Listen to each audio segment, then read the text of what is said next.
Serenity prayer. God, serenity, depth of thinking, energy. So my name is Chaim, and I'm a grateful recovering sexaholic.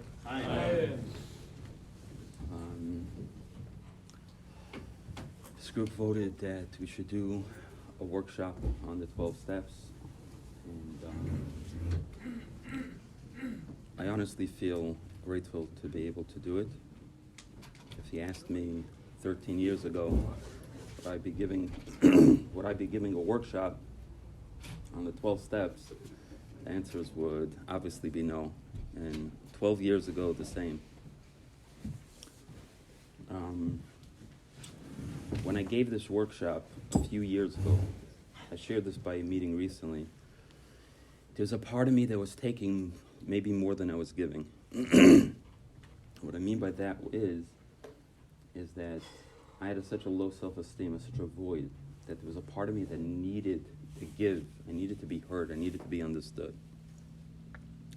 And it was interesting, when we were voting, there was a part of me that truly felt, I just want to give back what was given to me. This program taught me how not to lust. It taught me how not to act out. It taught me how to have a beautiful marriage. It taught me how to have a beautiful family, with the ups and downs, with the struggles. It taught me how to deal with a flat tire on the road, that I don't have to act out because I had a flat tire. It taught me how to get from place to place, literally. I could drive from here to Brooklyn. It actually takes an hour and 15 minutes. It doesn't anymore take 6 hours.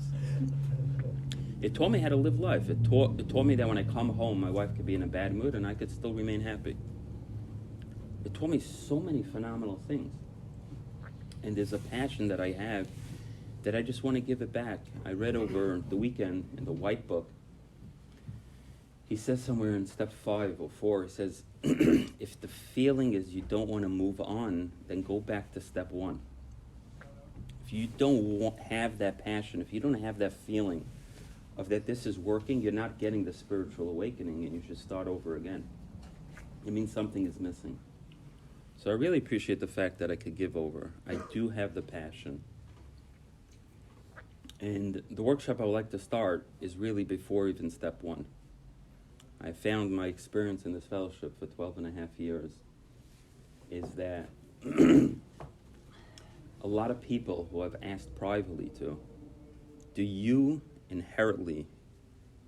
believe between you and yourself, to thy own self be true?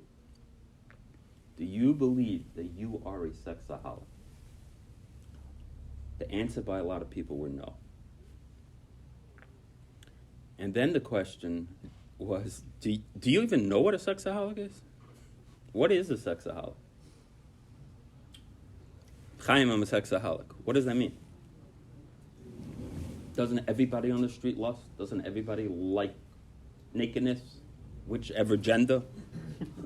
It doesn't make a difference. Why am I a sexaholic, and what does a sexaholic even mean? I did some serious research into a lot of people in recovery. A lot. I have found that the reason why, part of the reason, there's many reasons, but part of the reason why people don't recover is they don't know what they're recovering from. What am I recovering from? Why am I really here? What is this disease that people call disease? First of all, I don't even know if it is a disease, isn't a disease. What is this sexualism? What is this idea of life and death? People throw out the statement, this is a life and death disease. Is it life and death? Like cut it out. Like, let's get real. And I'll say it even further. Then you speak to people who are sober for years, including Chaim, looking in the mirror, and then I start questioning myself, sober for that long, maybe I could control this thing. That's what comes up after a few years. And if I can't control it, then what am I, sentenced here to life? This is what it is? And there's a lot of confusion I found, unspoken confusion. I think what I would like to try to do is simply tap into this a little bit. I was taught many years ago not to prepare for any talks, so I honestly have not prepared. I haven't written down anything, and I have no idea. The only thing I have is my experience, my strength, and hope of being here for years. And whatever ideas come into my head over the talk, I'm just going to honestly share. And there was some ideas that came over the last few days, like in the shower and, while I'm brushing my teeth, but I didn't prepare. I'm talking free.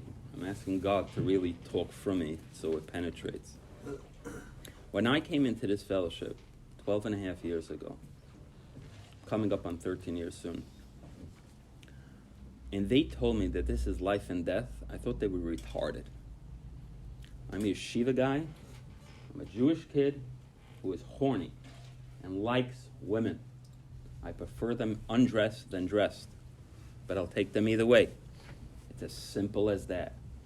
And I come into my meetings and I'm speaking to old timers and they're getting all bent out of shape. This is life and death, and I have a friend 17 years ago that died, and this happened and that happened, and it's like, cut it out. Everybody likes sex. It's as simple as that. I saw in the big book, it says there's only one type of person in our fellowship that can get sober. Only one. Everybody else could get sober, and everybody else could remain sober. That person is the person that cannot be rigorously honest. Rigorously honest. It doesn't mean be honest. It means get very deep between you and yourself. And that's what we're going to try to do in this workshop, is get really honest. Ask the questions that you never wanted to ask during the portion of question and answers. Think a little bit deeper. Am I just coming here as this is like a grocery store where I just pick up a few groceries, put it into a bag, and leave? And then wonder why it's not working. Do I just show up here and hope that, okay, I've heard this a lot from a lot of sponsors, a lot of people, I got the message for the day, so I could stay sober today. Is that willpower? I thought I'm powerless over sex and lust. And if I'm powerless, then do I have any power to stay sober or not? These are a lot of questions that I think needs a little bit of understanding. But if we don't get rigorously honest to the core of our beings, how are we meant to stay sober? I'll just give one example and then we'll move on. If a guy walks into a doctor and he has cancer, but he tells the doctor to have a terrible cold, the doctor's going to give him the medication for a cold if he can't fully examine him correctly. Now let's say the doctor does examine him correctly and the doctor realizes he has heavy level cancer. The doctor says, buddy, you got to go to radiation, you got to take treatments, you got to take medication, you got to be here at least twice a week, da-da-da-da-da. This is what I see in you. The guy says, I don't see it. I know, I feel bad sometimes, there's some discomfort going on inside of me, but I don't feel what you're telling me I feel. So this guy goes to a different doctor to get a second opinion and a third opinion. At one point, this guy figures, it's very simple. Either I believe the doctors, I don't believe myself, I believe the doctors. I disagree with the doctors. I say straight out, I think the doctors are liars. But I, Chaim, is not feeling good. Somehow I, Chaim, see a girl and go home and pull down my pants and masturbate. Somehow I feel very good, so I go home and do the same thing. And sometimes it could just be simply raining outside or a beautiful day, so I go home and watch porn for 7 hours. And sometimes there's no reason whatsoever, but I'm acting insane. And I don't know why. And these doctors are telling me, that, buddy, we had the same sickness that you had. We've done A, B, C, or in our terms, 1 to 12. You know something? We don't struggle with this anymore on a daily basis. We don't act out. Here and there might be a slip of an action of lust, but we work a lust-free program. We have happy lives overall. Are there struggles? Are there difficulties? Are there emotion disturbances? Yeah. I had to come here and ask myself, am I ready to look at the doctor, who's my sponsor, who's the program, and say I'm wholeheartedly ready to listen? I heard recently in the meeting over here the other day, to be honest, one guy was telling another guy, pick and choose what you want to take and whose message you want to take, and then decide if it works for you or not. My humble opinion, that's suicide. In Recovery Continues, it says, go to the guy on the park bench, ask him what to do, rather than listening to your own brain.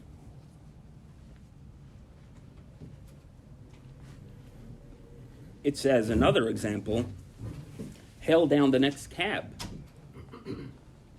and ask him for direction. But you are so powerless over your life, and it makes your life so unmanageable, that anybody but my brain could get me out of the mess. Do I really believe that, sitting here? Do I come to a meeting and really ask myself, I humble myself to the people who came before me, who've been down the roads, to the doctors who came before me. I tried other methods and it doesn't work. I give up. And I'm ready to listen. Or am I still in the fighting situation, in the fighting binge? So what is the sexaholic? Let's get down to it. In the White Book, he says the sexaholic is someone who has taken himself or herself out of the whole context of what is right or wrong. He or she has lost control. If my sponsor told that to me, I wouldn't want him to sponsor me. I told you I have a problem with sex and lust, and you're telling me I've lost complete power, complete knowledge of knowing the difference between right and wrong? That is the definition of a sexaholic? That's what Roy K. came up with? And the answer for me is yeah. The answer for me is I got to a place of I can't figure this out.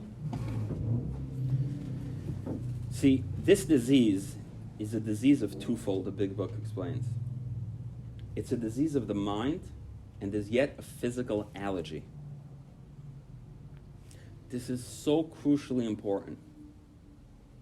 The disease of the physical mind started when I got uncomfortable as a child.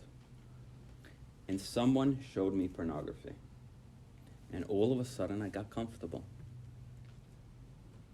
My brain taught me from those experiences that when I'm uncomfortable, you know how you get comfortable? You masturbate. You watch porn. When that didn't suffice, you masturbate twice because you're not as comfortable and you needed a little bit more. Now, when that happened, I acted out once and I got a little bit comfortable, but yet after a few times of that happening, the dosage wasn't enough. I needed to up it.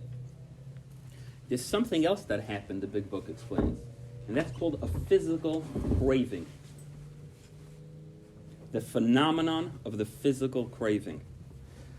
I have an emotional and mental disease that when I'm uncomfortable or I'm disturbed or my equilibrium is off, I need lust. But I have a second punch that comes with it. The second punch that comes with it, the Big Book explains, is that I opened up a can called the Phenomenon of Craving. The Phenomenon of Craving means I cannot stop.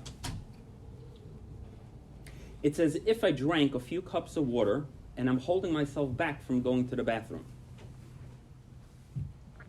Once the water entered my system, unless I throw it up, or I don't know what the hell I do, I'm going to the bathroom. It's a phenomenon of craving. Now, yeah, are there times that somehow I could take a cup of water or a sip and not go to the bathroom? It happens. Only the addict will tell himself, see, I could drink water and not go to the bathroom. I could lust and not have to go to the bathroom. Exactly. I could take actions of lust, and it's okay. The big book, Addiction, the definition of a sexaholic, an alcoholic, or any addict, is something called a phenomenon of craving. I truly believe that there are people that can walk into a strip club, enjoy their night, and walk out. I walked in a basket case and left a worse basket case. And the only thing I was looking for is some enjoyment. But remember what I told you. As a kid, I told myself I'm uncomfortable. Take in some lust, you'll get comfortable. But there's something else that this program taught me. You one day cross over the level of no matter how much lust or sex you take into your body, you can't become comfortable again. That for me is the definition of an addict. There is not enough pornography in the industry to give Chaim that comfort anymore. How many of us had 10 screens open at one time, from one screen to the next, to the next, to the next? But interestingly enough, when I started the binge, I just want to see a pair of breasts. That's it. It could even be with a bra on, and I'll even look with a half an eye. And then all of a sudden, there's 10 scenes of pornography, and I'm masturbating to the wrong scene somehow. Why am I masturbating to the wrong scene? There isn't a correct scene to masturbate to. I crossed over to the level of insanity. I cannot lust anymore like a gentleman. It's never enough. So all of a sudden, you hear this from a lot of guys that come into the program and they're like, my wife is not pretty enough. And for years I've been struggling with that. My wife is pretty enough, but she's not sexual enough. My wife is sexual enough, but she doesn't want to do what I want to do in the bedroom, which I struggled with all of the above with. There's not enough sex in the world to make me feel comfortable. It's important for me to stop and just explain this is not like another like chabura or another like group gathering or another like opportunity to like hear a few messages on recovery. What I'm trying to give over is seriously what was given over to me. When I came into recovery, we were a group of like 5, 6, 7 guys. I had to fly out to Nashville, to other places, to 11, 12 different conventions, sitting down with old-timers who had tens of years of sobriety to get this information. We were just looking at each other and saying, don't masturbate, and make sure your head goes onto your pillow and you're a rock star. I didn't know what is going on. And I think it's important to tap into what makes me a sexaholic. Why am I different? Why could that guy check the woman out and not me? Why could that guy check the guy out and not me? Why I'm doing so well and all of a sudden I'm doing so bad. You hear this in meetings all the time. I was doing so good. I just got 90 days and all of a sudden I'm doing so bad. Why are guys not coming committed to meetings on a committed, steady basis? I found most people don't believe in the disease motto. They don't really believe that they're so sick. And I've tried it out with those people who actually don't come. I asked them, do you really believe you're as sick as I believe I'm sick? Because people who know me understand how sick I am. No. So then you need Tylenol. You think you went into the doctor, you took a few pills, you have a headache, you're going to feel better. 2 months later, you're screaming, you're not feeling better. 3 years into program, you're screaming, I'm not feeling better. 10 years into program, I'm still acting out and I don't get it. What I was told is write a list, which we're going to get into in the next talk, next Thursday, that when you see that list, you know you're going to stay sober. Write down what you think you're going to do. What do you need to do? When you're done, double the list, hit your knees and pray your lungs out, Call your sponsor, get to another meeting very quickly, and hope to God you stay sober. That's how serious I needed to take recovery. Sometimes I find in recovery as well, people, and I'm guilty of this also, I got sober eventually after relapsing a few times here, going to strip clubs, massage parlors. I'm fooling around with my wife inappropriately when she wasn't willing to. My sponsor took away my sobriety for that twice. Whoever did that, don't feel guilty and now think you have to reset, relax. But something to work on. But at one point in my early recovery, I remember sitting with an old-timer, and he told me this message that I'm giving over to everybody today. Until every fiber of your being believes that you are different than everybody out there, you have lost control. Once a cucumber becomes a pickle, it will never become a cucumber again. Never. You could want it to become. You could hit your knees and pray. You could do step work on it to become a cucumber again. It will not. If you have a disease that I have, then in the fiber of our being, we need to get to a place of recognizing that I have no other solution. Like they say in AA, this is your last stop. It's not like after this you're going to go to the Rav. You tried that. It's not like after this you're going to start learning some books. It's not like after this you're going to go to therapy and try it and that's going to work. We've done all this. It's not like you're going to go to rehab and it's going to work. We've done that also. This is like when everything else didn't work and we're here. You know what's here different than in every other place? There's something over here called a power greater than ourselves, which we choose to call him by name, God. Find him or suffer or die. You don't have a choice. See, it's so interesting. I remember I wasn't an easy guy to just convince. I sat with some old-timers and I'm like, yeah, but who said I'm really an addict? Who said I really don't have power? Who said sometimes I do have power? The message I got is, you don't have a choice whether to believe it or not. If you don't believe that you are powerless over sex and lust, you will act out again. And then it was the same thing with my step 3. My step 2, I don't believe in a power greater than myself. What is this BS? A new God? What's wrong with my old God? You don't have a choice. You don't look at the doctor having cancer and say, you know something? I think the treatments that they're starting to give me is a little too much. You're being too tense on the treatments. I prefer gentleness. I like being spoken to gentle. I like working my program calmly. I show up at 8:15. I show up at 8:30. I show up at 9. I do some work. I meditate a little bit. I come a little bit early before the meeting. I'm here by half a meeting. And then I have a whole day. What do you mean I have children? I have a wife. I have finances. I have religion. I have commitments. I can't go for therapy. I can't go for treatment for my cancer. The doctor can't help you then. When I came in, there was a core group of guys. I think Zevi can remember this. We were like 6, 7 guys. We thought we were like the creeps of the world.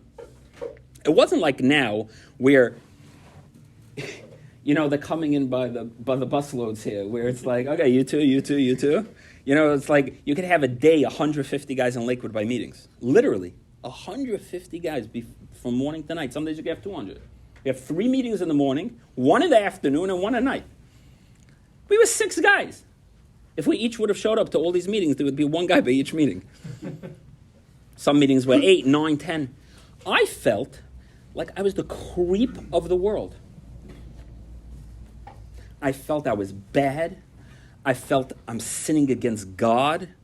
I felt like this is all a sin. This is not a disease. there's a great recording from Henoch, which is titled, Sick, Not Evil. It's a great talk, Sick, Not Evil. It's a big, important part of the disease model. How many guys sit for years thinking they're still evil, still feeling that they're evil, still feeling like they have a freedom of choice whether to do it or not. I had an interesting thing happen to me a few weeks ago. I'm part of a WhatsApp group to check the times of synagogue, what time they pray. And somebody hacked it and sent some nude pictures with a link on it. And I clicked on the picture and it was complete, like, whoa, I haven't seen that in a very long time. And I shook and I walked away and I was like, my kids were around, so I walked away from my kids and then comes the voices. Make a phone call. Did you really see that? Make a phone call. Did you really see it? I picked up my phone and I clicked on it again. And then the voices came. Your whole recovery is shit. Okay, you're sober? This is called sobriety? Okay, I'm just not going to look at it, finish, and never happened. What's that link? That link is real? Why are you laughing? It happened to you once in the past. You clicked on a link, there you answer. I clicked on the link. Okay, I didn't click on the link. I never clicked on the link. We consider it not clicked. This went on for, let's say, 2 to 5 minutes. And then came this shame. This is called sobriety. Don't you hear these guys in the meetings that say I'm lust-free for 18 years? Chaim, look at you. This is called lust-free. We're talking lust-free. You know what lust-free means? Ask them what lust-free is, those lust-free people. They'll tell you. And I called up an old-timer. It's the humility also that the step one gives. Of like, Chaim, your brain is working. You're thinking. So I called up Harvey. And I told Harvey what I did. And he's laughing his ass off. I said, Harvey, what is so funny? You don't believe that you are really sick. You don't think you have a disease. You really believe after you clicked the first time, which was a mistake, that you had power not to click a second time. I thought we say we're powerless. Don't you introduce yourself for the past 13 years, 12 years, that you're powerless, that there's something called a phenomenon of craving, that there's no power in the world that could stop it? And you're sitting on the phone shaming yourself to me. And he even asked me this question. I said, you hit the nail on the head. What bothers you about the story, he asked me. And I said, you know what bothers me? That I couldn't stop. The whole definition of sexualism is that you can't stop. We can't pick from right and wrong. The phenomenon of craving hit. If I'm allergic to milk, whether I want to be allergic or not allergic, somebody in my block, a little girl, the other day had allergic reaction. Somebody didn't realize and gave her milk. 5 Atzala cars, they're poking her with needles, they're giving her medication, she's sitting there, she's breaking out, I'm sitting there shaking. I'm allergic to lust. I break out all over. By the grace of God, I was explained, because I'm so committed to the program, because I'm so drenched in, because I take so much medication daily, God, this time, after 3 to 5 minutes, allowed it to stop. But so help me God, if I wasn't drenched in this, I'm done. Who cares? I have 12 and a half years under my belt of sobriety. I'm powerless. I got to be honest with you. Even with all the work I've done in recovery, with all the messages that were given to me, there's a part of me that still didn't believe it. And over the years, never wants to believe this disease model. You know what helped me believe it? The same thing I've been saying all along. That's also the definition of sexualism. To not believe how sick we really are. and to prove ourselves that we really have a handle on it. So I'm going to stop here. There's much more to talk about, but the first message, I think the first work that we could do is realize how sick we are, the devastation of the disease, how we want to deny the disease, how we didn't pick this disease was given to us. And the only way to get out of it is by taking an enormous amount of medication, like it says in the big book. He writes over there something along the lines, the whole reason for this entire book was for one thing and one thing only, to find a loving God that could get rid of the obsession of lust. That's the whole purpose of the entire book, of every meeting, of every phone call, of everything that we do, is to find a loving God that could get rid of the obsession of lust. For me, the way I got rid of that was an enormous amount of work, which we could talk about in the next workshop. But for today, whoever wishes, let's take a piece of paper out and let's prove to ourselves how we are powerless over sex and lust. The list that I like to write is, obviously you could write 10 things, you could write just 5 things down on a piece of paper. What I like to do is 5 words on a piece of paper, just the example of what is the sex and lust.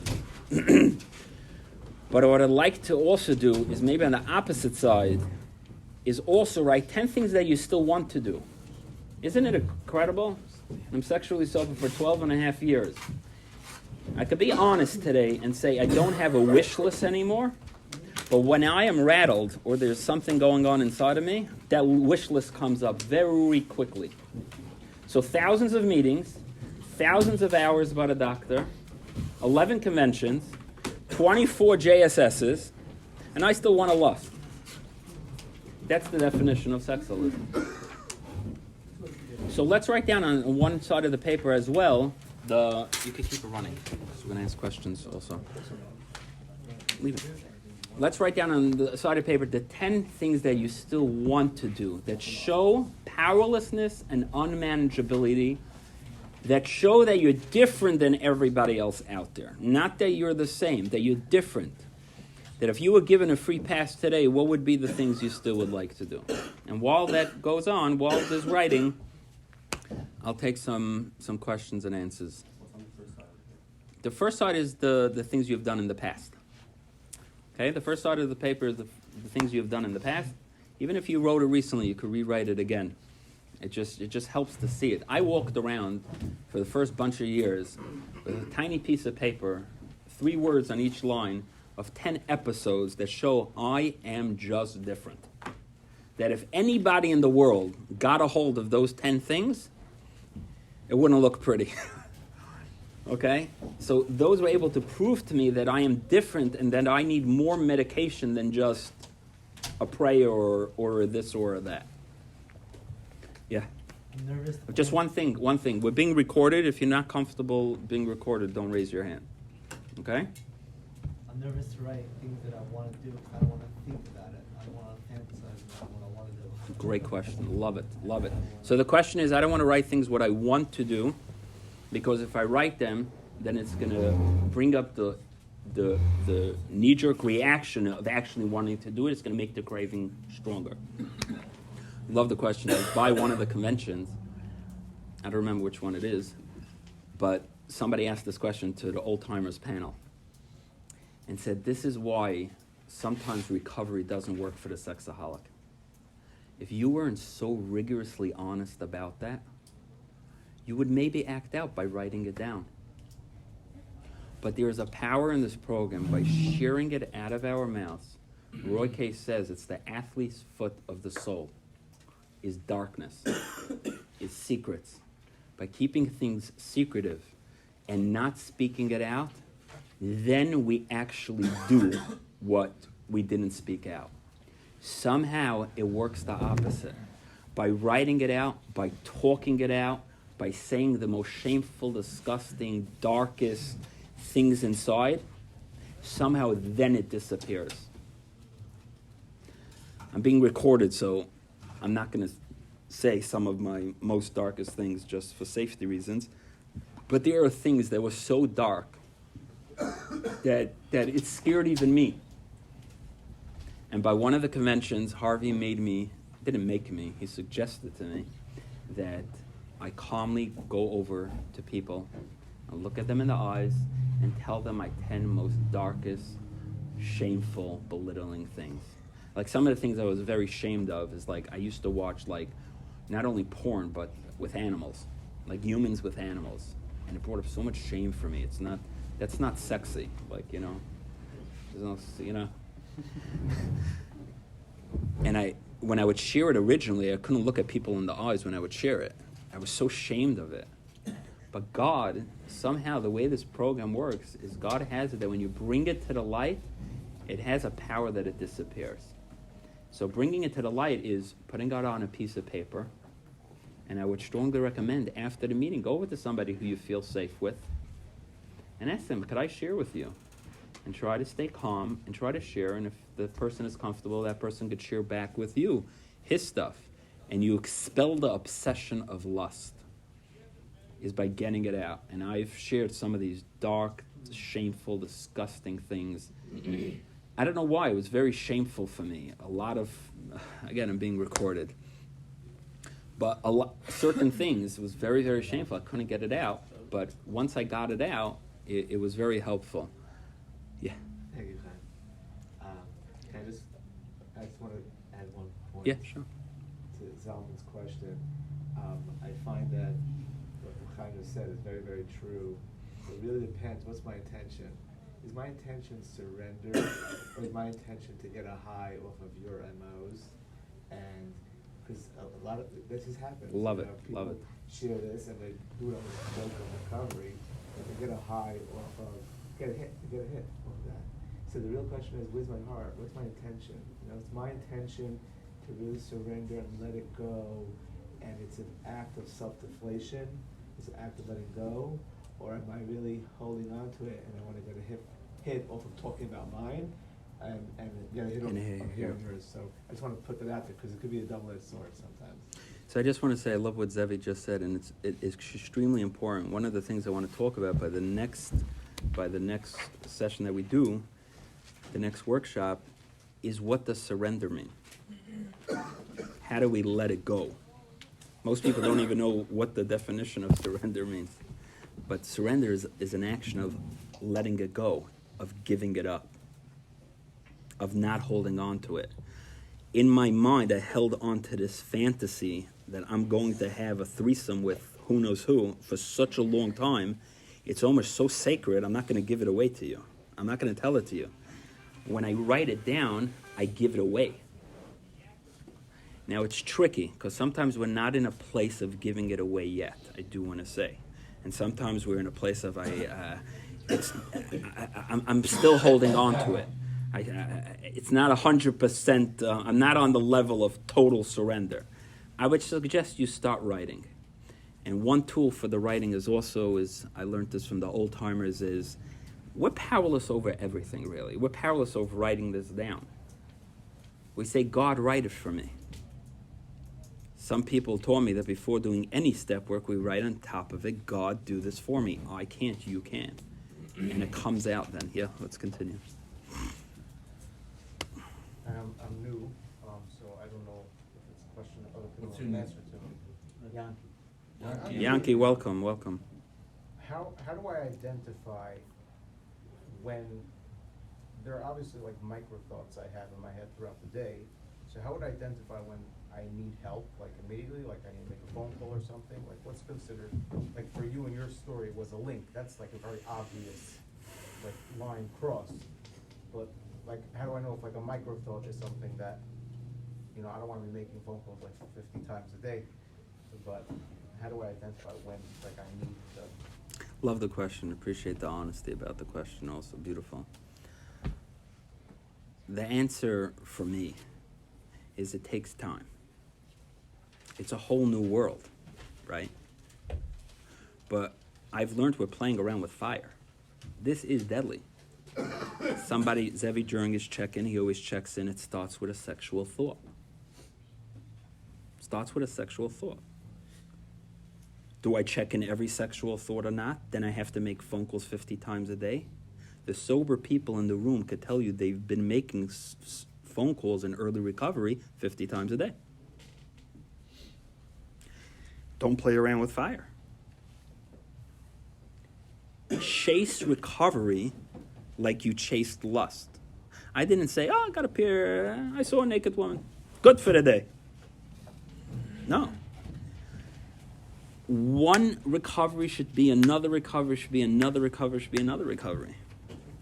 And we learn at one point it does lessen. I don't answer all the phone calls, as people know. I don't make phone calls all day. I'm not all day thinking and what's it called. And I learned to stop the motion picture, which is a tool we're going to talk about in the next session, tools that we're going to learn how to stop and what to do and when a trigger hits and how to go about the trigger and some actions we could take different than we have been doing in the past. But in early recovery, all day and night is recovery. All the same way there was lust all day and night, there needs to be recovery all day and night. And the message I got from my sponsor was, go from one meeting to the next meeting and stay sober. But you can't because you're powerless. Make sure the two meetings are very close together. Don't go on Tuesday and the next meeting is on a Thursday. Go Tuesday morning, maybe Tuesday afternoon, maybe Tuesday night. Then Wednesday morning, then maybe Wednesday afternoon, Wednesday night.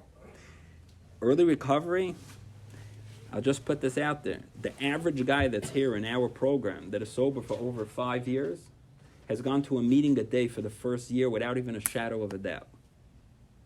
Some of us went 2. The average guy put his business, his life, his livelihood, his everything on hold. I'm scared as a guy who's sober now for a few years to tell a guy who needs to support his family, who's this and that, you don't have to come to a meeting every day. I know your kids, your wife. For me, my sponsor said, good luck. I can't answer you what you're doing. You need to be here. Again, you have cancer. The guy that's in the cancer ward is not sitting there on his bed while he's hooked up. He'll be hooked up acting out, as we know, but he won't be hooked up being busy with his finances and being busy with his wife needs the babysitter. Like, who cares? I'm letting everybody know some good news. We have a heavy level of cancer called sex illness. And as a result, you're going to have a beautiful, amazing life if you don't just stop it after step 1. Yeah. Why do you say early recovery? The more a person, if it's a disease that's always there, shouldn't someone be by a meeting every day, no matter how long he's sober for? Why? Great question. Great question. I asked this question to old-timers. Can you repeat the question? Great question. The question was, is this still being recorded? The question was, why am I saying that only in the early years or early year should you come to a meeting a day and be so rigid with all your phone calls and all your step work and the reading and everything? If you have a disease, and the disease is not a disease that goes away, then why shouldn't you be doing it all day? And there's a fine line over here. The 12th step says, as a result of working these 12 steps, we had a spiritual awakening. The awakening is that we don't get uncomfortable and we don't get that sensation on a daily basis as we used to get when we were in active addiction in the early years. We become calmer, happier, more serene, more healthy. Not only that, things don't trigger us as much because we work through our character defects, we gave up our will to God, we live on a spiritual plane, so things don't get to us as strongly and as much.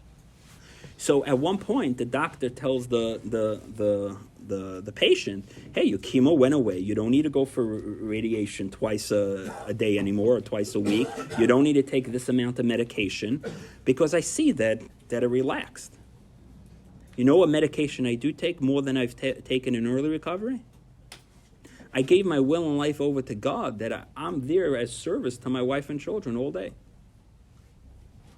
Does that mean that it went away, the disease, or the disease won't go away till 3 days after you're dead.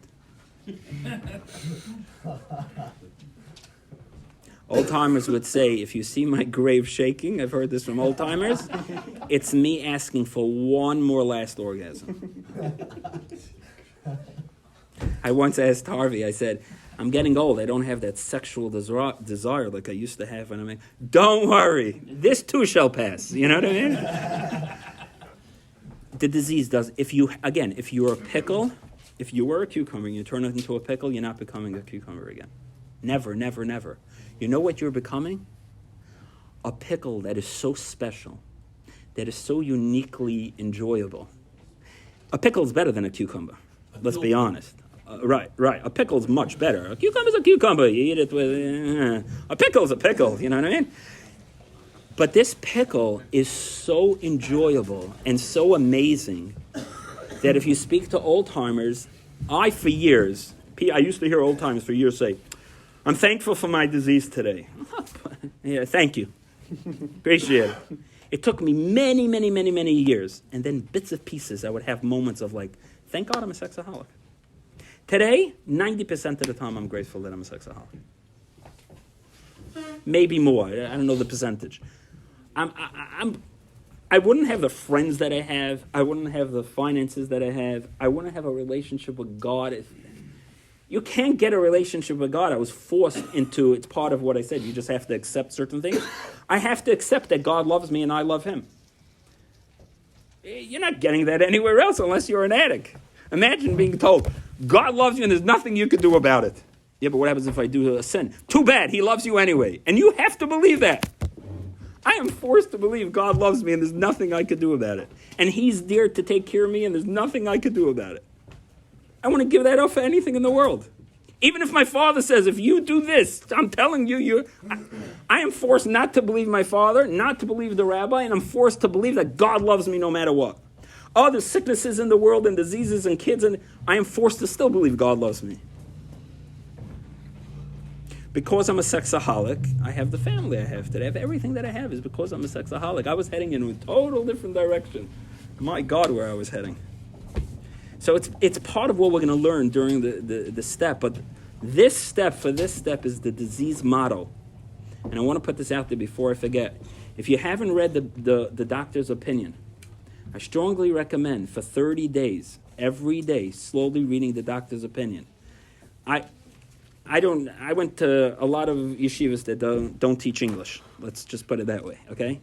I don't know how to read, write, or spell. I almost left this program because when it came to my turn for reading, I broke my teeth. I was so embarrassed I didn't want to come back.